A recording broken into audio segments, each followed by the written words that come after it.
ngày này tụ tham mây và màu sầm phia màu trâu sầm đay cho mơ long khâm màn thì rồi đây 5% ខំតិចម៉េះ អត់ពេលជិះម៉ូតូសង្ឃឹម90ហ៎ ដល់ពេលជិះមកលាក់ អាលាក់ជ្រូអស់ហើយ អត់លាក់ជួអស់ច្រើនដែរហ្នឹងមិញសាមាសម្ពុតាមផ្លូវដែរហ្នឹងមិ ខ្ញុំ ញ ចូលតែមិនដឹងជាប់អត់ទេ ប៉ុណ្ណឹងណា ឥ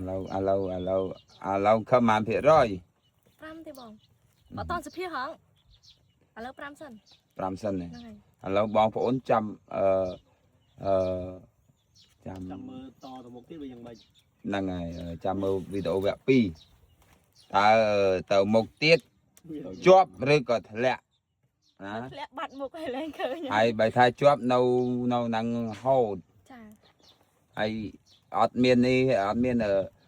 បើសិនជាសម្ភារជាប់ដឹងដើរតួប្រពន្ធណាគេអត់ ណាគេបង ប្រពន្ធណាក្តាប់ អត់អីទេបង មែនណាអញ អាចជួយយកបានទេ បានបង អូជួយ អ យក ត់អី បាន ខំចិត្ត សុំបាន